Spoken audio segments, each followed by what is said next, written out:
Okay, so how can we make things worse? Well, we'll tell you some no-nos that we learn from ourselves and we see with our clients. Because when we're in temporary monster mode, you know, Yosemite Sam isn't that bright. You know, he's going to shoot at whatever varmint he sees, whether it needs it or not. And I think I was telling Rémi this, there used to be a law in Texas. I have to educate him about American stuff, right, a Canadian. There used to be a law in Texas, I don't know if it still is, but it was legal to kill someone if they needed killing. Really? So we think that needs killing, I'm going to shoot it, right? So we go into these stupid states, and how we see this a lot, so this is in the no-no category. No harsh, mean emails. Do not do this. If you're in an angry space, take your hands off the keyboard, step away. Step away from the computer or the text. Don't send it in that mode. Clean up your act first. There may be something you need to say to that person. They may have genuinely hurt you. And very likely it's also your projections going on. It's your subpersonalities getting activated. The worst thing that we've gotten into is my Yosemite Sam and his Yosemite Sam shooting at each other across the fence. That goes nowhere. And we remember, this is our beloved shooting at us. It hurts like hell. So don't shoot at them. Sometimes, you know, you may slip, and if you're living together, it's harder because you're in each other's faces more, but really try, don't send the mean and harsh email or text.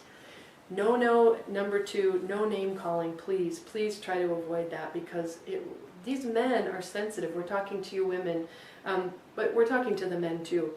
When you call him a jerk, an asshole, a narcissist, a sociopath, a loser, I mean really, we've heard it all. We haven't been that big on name calling. We've done other antics for sure, but boy does that go deeply. Rémi called me a name for the first time a while ago. And boy, I spent like 2 or 3 hours crying. It was so painful. So please, please try to avoid that. Don't just open your mouth and let it spew out. Step away. If you guys are in person, say, I need a break. I'm really triggered right now. Go clean up your energy, then come back. You need at least one adult in the room to have a conversation. If you're both in inner kid mode or Yosemite Sam, it's going to go nowhere. Can I say something about of course. That? I called her an ogre a couple of weeks ago, and then I was so pissed with her, right? So I was totally right. And then shortly after, I go, oh my God. And then I ended up going into hating my guts for a day. And so I had to work at resolving this. I had to apologize to her a number of times. And then I had to work at clearing my self-hatred, which I was putting on to her. And then I had to look at what were my fears, because she was proposing something that scared the hell out of me. So I had to deal with my fears and in relation to that, so look at really clearly what was going on. So then it could transform, and then we worked at trying to connect. And then we've gone up to the next level since then. Yeah. Like this was 2 weeks ago? Something like that, yeah. So since then, and this keeps happening to us, we either of us screws up, and then or both. And then we go downhill, and then we resolve, and then we go higher and higher and higher and higher as we go. Fabulous. Very terrible, very horrible. We see parts of ourselves, oh my God, are you serious? And I'm like this. And my beloved too, she's like this, and we have to forgive, go into compassion more and more deeply. And we commune more and more as souls. Fabulous thing. So no number 3, I think I'm at, I don't know, 3 or 4, is holding on to grudges and holding them accountable for that one thing they said. If I had not forgiven Rémi for that, we wouldn't be sitting here doing this. So know that they're, just forgive them. They're being they are being an ogre sometimes. So what? So are you. We just have to forgive and say, okay, that's the old crap coming up. Hey, we're twin flames here. We're doing this for the planet.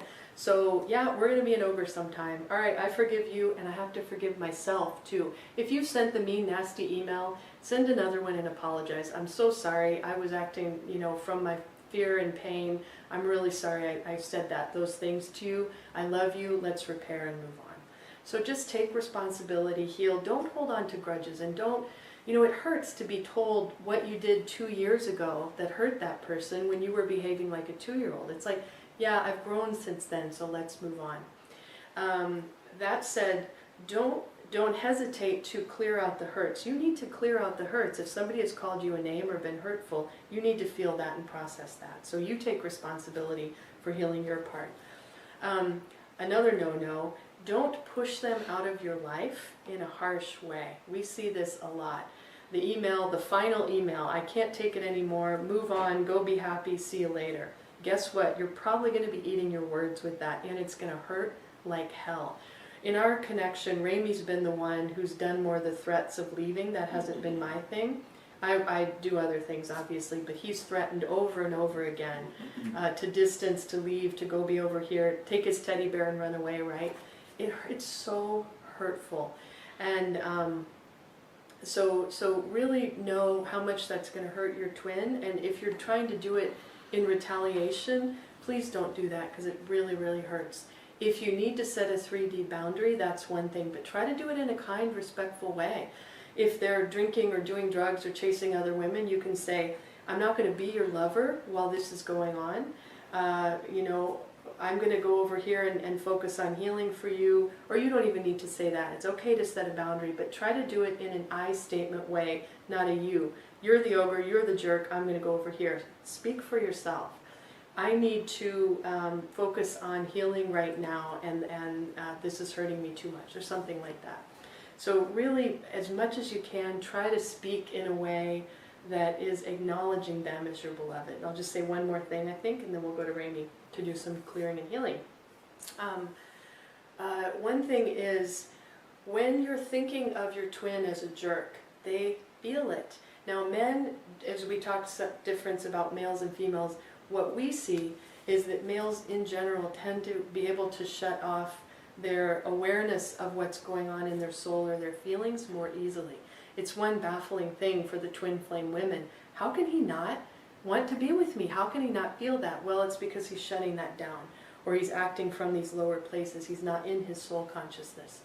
So your job is to commune with him as a soul, or her as a soul, and fuel the union. That actually fuels the union. That sends positive energy down the pipeline. If you're pissed at them, thinking they're a jerk, even if you're not saying anything to them, they're going to feel it and they're going to pull away. That's exactly what happened to me and Rémi. He was pissed, his 6 shooters were out, I withdrew even more. It doesn't work very well. So yep, you're going to get hurt. It's not about letting them walk all over you, but the sooner you can clear those things and come back up into the soul consciousness and hold the two of you there, that is going to speed things along way quicker. And ironically, it's going to help them let go of those things that you hate. I got this insight once. It's not my job to sit and chip away at him, the things that I don't like. That's not my job. My job is to hold him up so that those things can be cleared more quickly.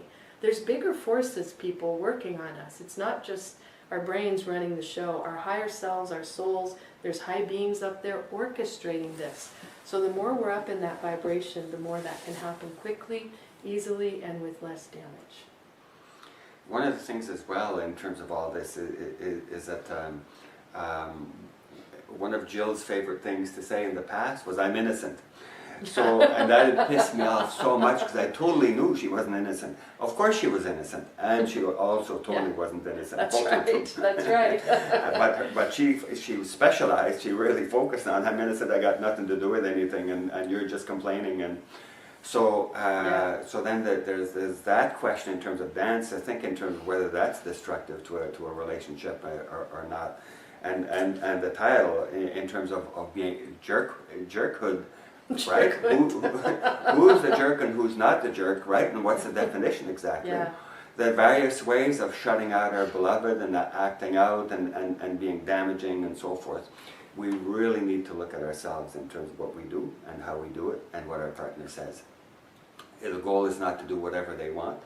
The goal is for us to be in a relatively safe place, to work at communing more and more fully with Spirit, to do healing work more and more deeply, and to be open and honest as much as we can with the other. And if we feel we can't, to talk about that too, and the impact on us and on the relationship.